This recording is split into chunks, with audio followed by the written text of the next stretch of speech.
भिवंडी महापालिकेच्या नामफलकावरून मनसेचा आंदोलनाचा इशारा। भिवंडी निजामपूर शहर महानगरपालिकेच्या मुख्य प्रवेशद्वारावर लावण्यात आलेल्या नामफलकावरून शहरात नवीन वाद निर्माण होण्याची शक्यता आहे।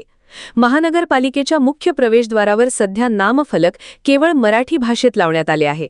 मात्र या नामफलकावर उर्दू किंवा अन्य भाषेचा देखील समावेश करण्यात यावा अशी काहींची मागणी पुढे येत आहे। या मागणीला महाराष्ट्र नवनिर्माण सेनेने कडाडून विरोध केला आहे। नामफलक बदलण्याचा किंवा त्यावर अन्य भाषेचा समावेश करण्याचा कोणताही प्रयत्न केल्यास त्यामुळे भाषिक तसेच प्रांतीय वाद निर्माण होऊन शहरातील शांतता आणि सलोख्याचे वातावरण बिघडू शकते असा दावा मनसेने केला आहे। महानगरपालिकेच्या नामफलकावर केवळ मराठी भाषेचाच वापर करण्यात यावा हीच महाराष्ट्र नवनिर्माण सेनेची ठाम भूमिका असल्याचे पक्षाने स्पष्ट केले आहे। या संदर्भात बोलताना भिवंडी शहर मनसे अध्यक्ष मनोज गुळवे यांनी इशारा दिला की नामफलक बदलण्याचा कोणताही प्रयत्न झाल्यास महाराष्ट्र नवनिर्माण सेना त्याला तीव्र शब्दात उत्तर देईल। मी मनोज गुळवे, महाराष्ट्र नवनिर्माण सेना भिवंडी शहर अध्यक्ष।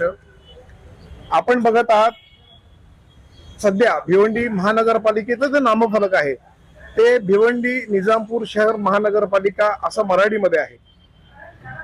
महाराष्ट्राचा कायदा सांगतोय की प्रत्येक दुकानाच्या पाट्या असो बोर्ड असो हे मराठीमध्ये असलं पाहिजे। आणि आता महानगरपालिकेच्या या प्रथमदर्शनी समोर असलेल्या गेटवरती हे नामफलक मराठीमध्ये आहे।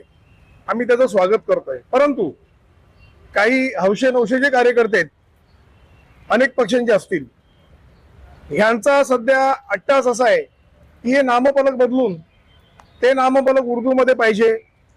काही लोक बोलतात हे नामफलक गुजरातीमध्ये पाहिजे, काही बोलतात तेलुगूमध्ये पाहिजे। हा प्रांतिक आणि भाषिक वाद ह्यामुळे उत्पन्न होण्याची दाट शक्यता आहे। मी महानगरपालिकेच्या आयुक्तांना आत्ताच पत्र लिहिलंय की नामफलक हे मराठीमध्ये आहे, मराठीमध्येच असलं पाहिजे। आपण तो बदलण्याचा प्रयत्न केला किंवा अन्य भाषेमध्ये आणून लावण्याचा प्रयत्न केला त्याला महाराष्ट्र नवनिर्माण सेनेचा तीव्र विरोध असणार आहे। आम्ही तो बोर्ड कोणत्याही प्रकारे लावून देणार नाही असं आश्वासित करतो। महापालिका प्रशासनाने या विषयावर अद्याप कोणतीही अधिकृत भूमिका स्पष्ट केलेली नाही।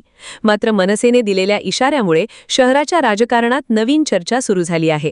भिवंडीसारख्या बहुभाषिक शहरात भाषेच्या मुद्द्यावरून निर्माण होणारा संभाव्य वाद टाळण्यासाठी प्रशासन काय पावले उचलते याकडे आता सर्वांचे लक्ष लागले आहे। ब्युरो रिपोर्ट, जनादेश।